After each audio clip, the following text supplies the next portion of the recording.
What's up, Sixers Nation? Back again with another video. Today we're going to be talking about the trade deadline and the outlook there, buyers, sellers, everything in between.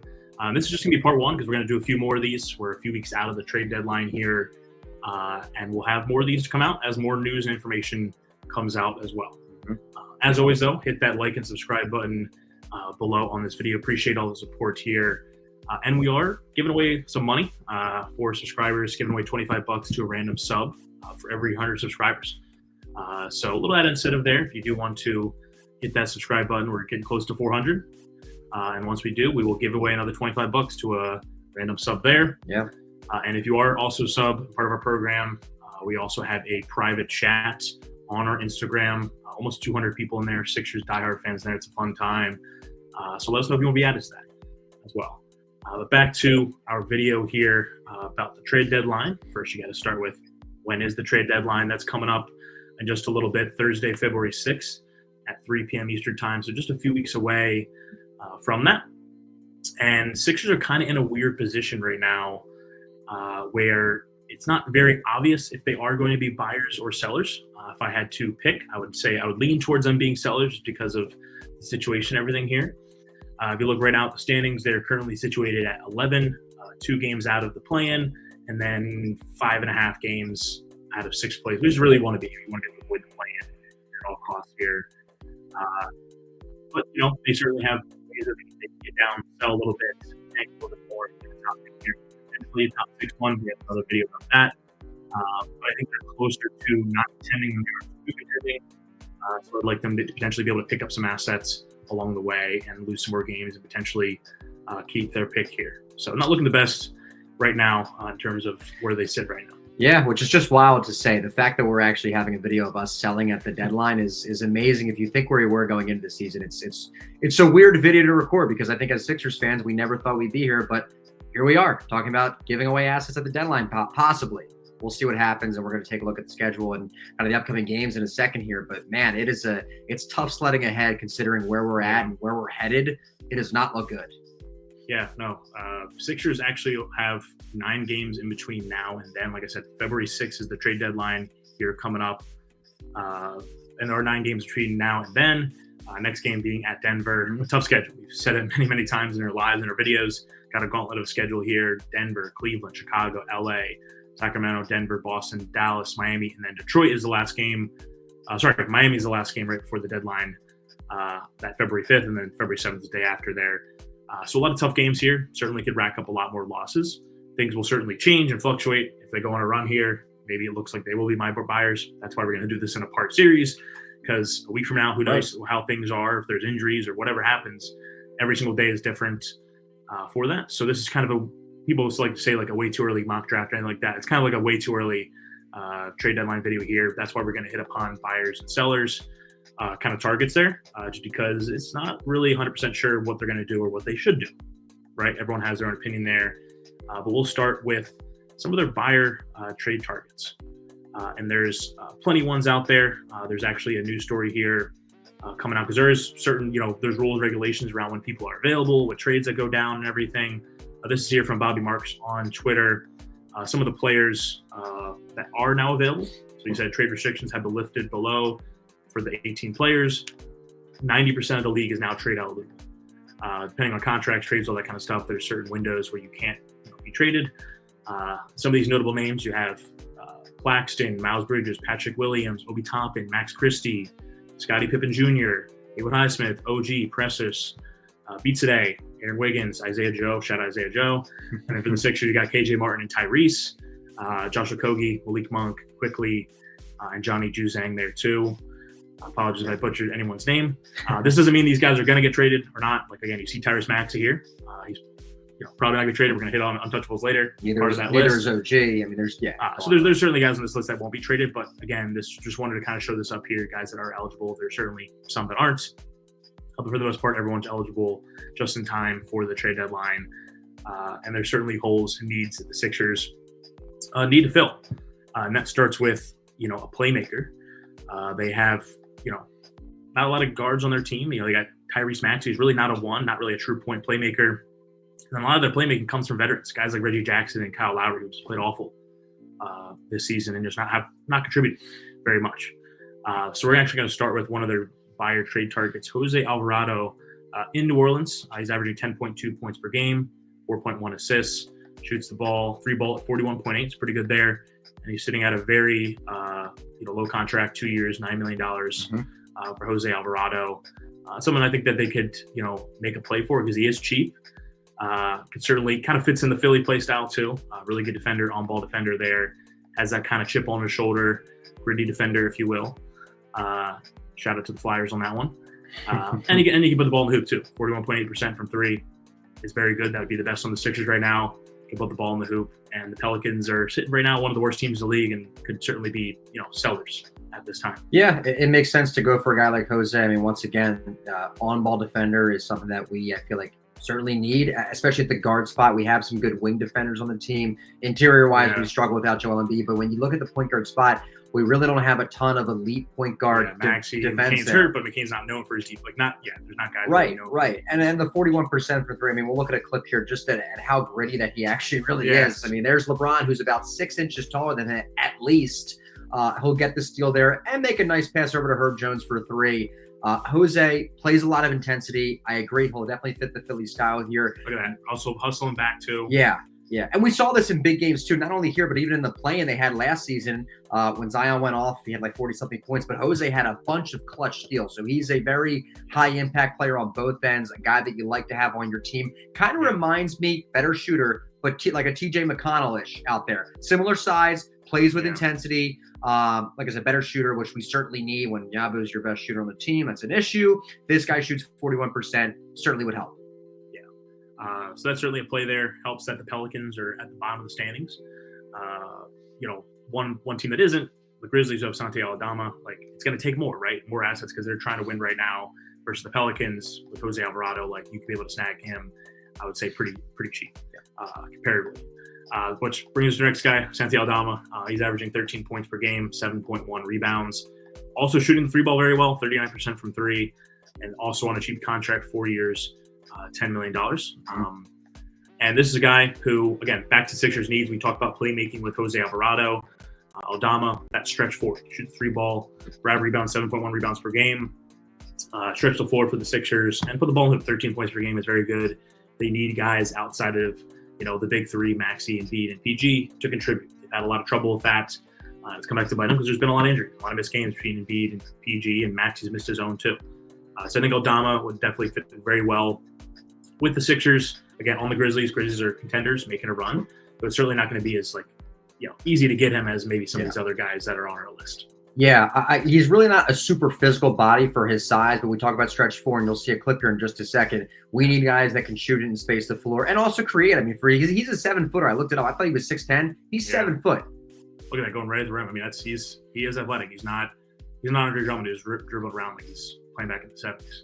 Yeah, no, Aldama's good. I mean, both ends there. Gets a little deflection, nice block, and then he runs the break, which is rare for a 7-footer. He's athletic. He's not that old. All things considering, which the Sixers, that's anything they need, is not age, which he provides some youth there as well. And, of course, the elite shooting for his size. What a great shot there. Highly contested there, right in the grill. Shoots out without hesitation. And can again score from all three levels. He can drive in on you. He can post up, shoot the three ball, shoot the mid range. So this guy would not be. I would say Alvarado would definitely be a little bit easier to get than Aldama, but certainly one of the guys the Sixers will be looking at, and I would be very happy to have him on the Sixers. Yep. Last guy here. We could go on and on to about not trade targets, but and names here. We have some listed on after this that we'll go into. But Corey Kispert. Averaging 11.5 rebounds or 11.5 points per game, 3 rebounds per game, shooting three ball 35%. Not as good as the other two guys, but still decent there, around the league average. And he's making $16 million over 4 years. So again, all three of these guys we've shown so far are on cheap contracts. Kind of seeing the theme here. A lot of that is because the Sixers don't have the most tradable contracts. Pretty much all of their money is in the three top guys, Maxey, Embiid, and Paul George. The other few guys that we'll get into too about like sellers and stuff like that do make a few $1 million that could certainly be tradable, but we don't want to come up with like a guy we were talking before this, like Kyle Kuzma would be great, but he's making $20+ million a year. you're going to have to either package a bunch of guys together or trade one of your big guys, which is just not something that I think they will do. But yeah, no, Corey Kispert, again, kind of like a stretch forward, not as big as Aldama, but can stretch the floor, shoot the three ball. Also on a bad team, just like Jose Alvarado, who's on the Washington Wizards, who are always going to be, probably always going to be sellers. That's a team that's just been bad for a very, very long time. And I think would also be relatively cheap. I would say he's probably the cheapest out of these three guys. I don't know if you agree with that, but I would say he's for Kispert, yeah. In terms of assets giving up. When I say cheaper, I mean like in terms of what you have to give up to get a guy. Correct, and he's still under contract. Is checked for at least 2 more years. Then you have a team option at the third year, so he just signed a new contract. And also with that, he's coming off of a down year, 35% from three. 2 years ago, he shot 42%. Last year, 38%. So you might be able to get him at a cheaper rate. We'll see here.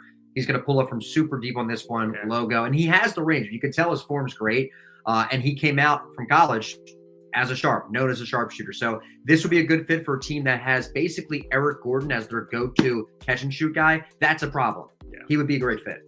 Yeah, absolutely. Other guys we have, again, we're not going to go into every single one of these guys. There surely will be, as we get close to the deadline, maybe there's someone that really catches their eye, like a Keon Ellis or Obi Toppin, Tari Eason, Jake Larivios from the Grizzlies. You got Colin Sexton on here, Denny. List goes on and on. We could list off a bunch of names here.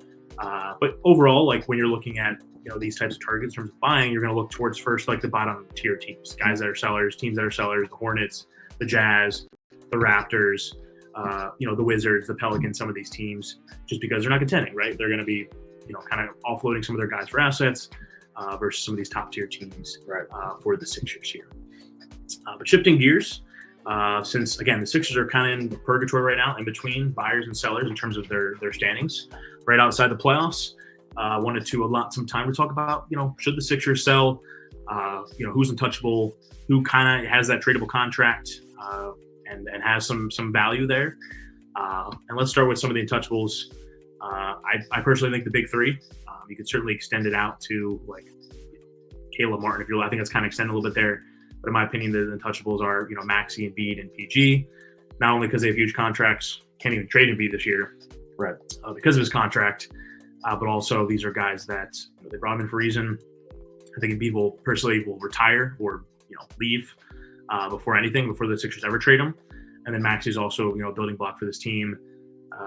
Out of those three, I would say Paul George is probably the guy closest to trading. But like you're just not going to get back what you got, what you paid for him, right? Or anything close to what he can give you. He's playing down right now.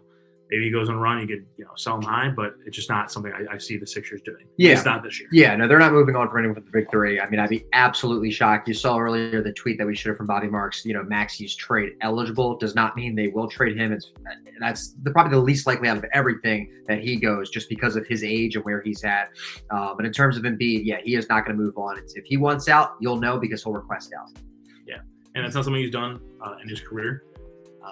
He loves Philadelphia. He is literally the process, and made his career all here in Philadelphia. And I'd love him to stay.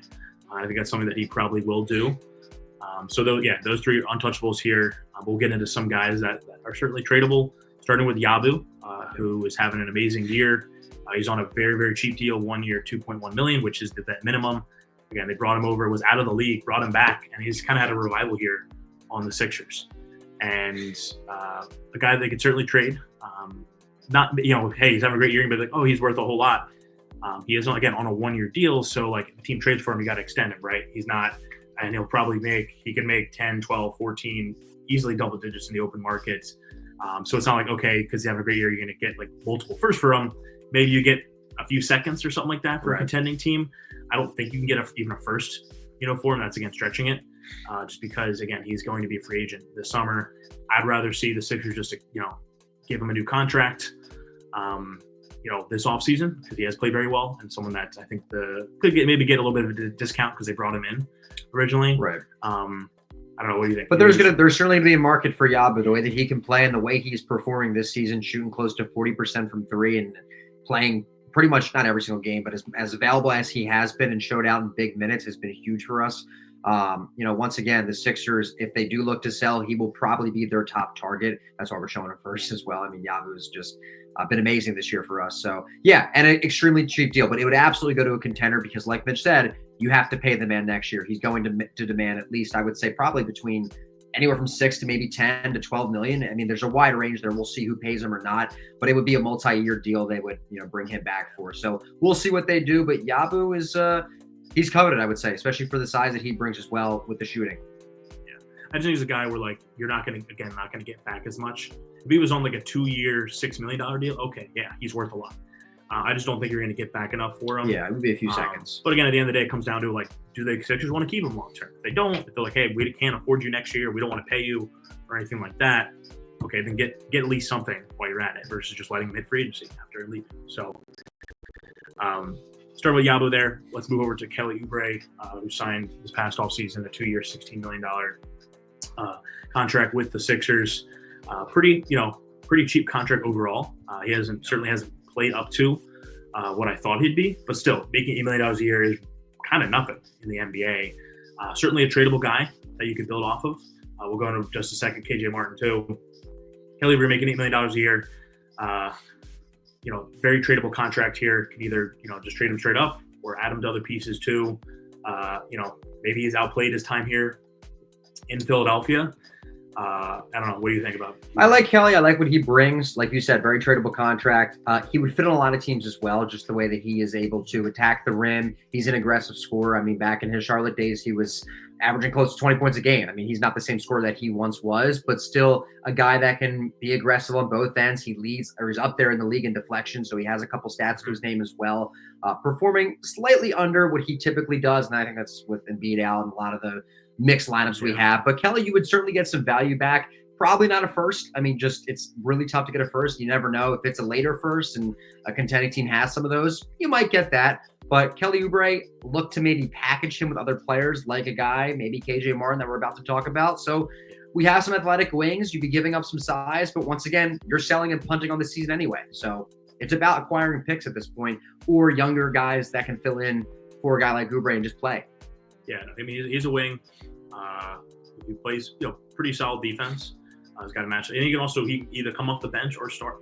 He's got experience in both, which not like a lot of players can really say too. Yeah, he's a guy too that doesn't have the ego or anything like that, where he doesn't want to come off the bench or anything like that. Because if you trade him to a contender, he's probably not starting for that team. Versus he started plenty of games with the Sixers, also come off the bench. Yeah, Oubre's polished. I mean, we're going to talk about KJ Martin in a second. Oubre's a better player than KJ, which we'll get into right now. Yeah, so KJ Martin on the same contract as Oubre, 2 years, $16 million. This is one of those where, like, right when he signed the contract this past offseason, it was like, okay, immediately, like, this is kind of like a filler contract, right? He's not really worth that much. Oubre, I would say, is like, he probably gave a little bit of a discount. Like, I would say Oubre is probably worth more like 2 years, $20 million. But I would say KJ Martin's worth like maybe 2 years, $10 million, right? So, like, they got a little bit of a discount on Oubre. They a little bit overpaid on KJ Martin, but that was also a little bit by design, right? Because they want to be able to trade some of these guys. You have to be able to, you can't just trade, Yabusele for like Jason Tatum straight up. I don't know, get rid of the talent, like just contract wise, you can't do that, right? It's got to match. So being able to have a guy that makes $8 million a year, you can build off of that. Again, you could pair him with Kelly Oubre. Now you're at $16 million a year. Pair with another one or two guys, you're getting to a range where you get some of these bigger names, bigger players, better players that are on some of these larger deals. So that was, kind of why that happened over the offseason. He's been out for the last few weeks here, unfortunately. He played decently well for the Sixers before he got hurt, so that certainly hurts his trade value too for KJ Martin. But it comes down to, do the Sixers believe he's part of the future, a little bit on the younger side than like Kelly Oubre. But is there really a market for KJ Martin? Yeah, and I don't think there is. He has been playing better than previously. He's had a solid season up till, of course, the injury that he has as of now. But he's a guy you might want to package to really go out there. I would say he's more on the buyer side because in terms of selling, I don't know if you're going to get the assets back in return. He's more of a move that you go for, hey, we want to package him with Yabu and get something in return, or whatever it may be, or maybe him and Oubre. That's a big move though because of the salary. I mean, that's the main reason that you do it. KJ Martin, if you're not going to get a huge haul in return. That's a guy that you keep and maybe hope he develops, which we tend to struggle with in terms of internal development for guys, it seems like. But yeah, he's a guy you hold on to, I think. Yeah, I mean, overall, for all these guys, and we'll talk about Andre Drummond next. So, like, the Sixers don't have a whole lot of players that do have a lot of value. The only one probably the one with the most is Maxey. He's young and upcoming. Yeah. and they're not going to trade him, right? So like then you go down the list, like okay, maybe Caleb Arnett some, or this guy's got some. Jared McCain's one. So there's not like guys where it's like okay, this guy's going to get you 3 or 4 first outside of maybe Maxey. Nobody else. I mean, I don't even know. No teams are even going to trade for a deep 3 or 4 just because of all his injuries like that. So as great as he's been, former MVP, all that kind of stuff, I don't see a team really doing that. So like all these guys we're talking about, Kelly Oubre, Yabu, KJ Martin, Drummond. You can even bring in like a guy like Justin Edwards or Dalton, who are some on the younger side, playing decently well, like Bona, whatever. Like you want to trade these guys, you're probably not going to get a whole lot back. We're not making like if they are sellers, they're not going to make a huge splash and all of a sudden going to become like the Oklahoma City Thunder that have 1 million picks. No, these are small moves. I mean, these are moves where you acquire some seconds and clear some cap. And like a guy like Yabu is probably the most likely to leave or to be traded just because of his contract. He's not under contract next year. So you have to make a move. Either you have to pay the man and say, hey, he's part of our at least short-term future here, or you just let him essentially kind of walk, which would hurt because he's playing well. And, instead of getting no assets back, at least you get a second or a few seconds, and maybe that turns into something. Who knows? Jokic was a 2nd round pick. Has anyone ever heard that before? Oh, sorry. Brady. I don't know. Oh, my gosh. But anyway, last guy on our list here, Andre Drummond, 2 years, $10 million. Yeesh. Which seems like a decent contract going into it. Not played well at all. Liking what I'm seeing from Dem Bona here the last few games. And it's kind of fallen into like the tradable stuff. Yeah, a guy that's like does a team that's contending even really want Andre Drummond. I feel like he's kind of played himself into this $10 million contract, making $5 million a year is like overpaying the guy. Which going into, I was like, hell yeah, this guy is a guy, basically the best backup center the Sixers have had in the Embiid years. Coming in, giving him a big body there has been injury riddled this entire season, and when he has played, he just looks so slow. Can't do anything, can't rebound, can't make easy layups. Since he's not athletic, he can't even get it really up to set picks and pick and roll and anything like that. Can't defend, can't really do anything that they gave him the contract for. So just have him in here because maybe maybe we give up 2 seconds and just have a team take him just to get the contract off. I don't know. But certainly a guy that like is not part of the future here. We got here an article from Adam Aronson giving up Drummond for Bones Highland and a 2031 2nd round pick. Not say he's really even worth that much anymore, but certainly a proposal trade here. We also have he did a good job too of talking about like Down Edwards are they're 2-way players. You can only use them for a certain number of days, 50 here in this case. Down's been used for 25. He's got 25 left. Edwards has been used in 22. He's got 28 left. So it's not like you can just play him in every single rest of these games down the stretch. You have to sit some of these guys. Or they can convert them to full contracts. Or convert them, yes. But if you want to trade them, then like the other team has to either convert that or do something there too. So that's certainly something to like kind of keep in the back of the head and as a note for the Sixers here. But like again, deal here.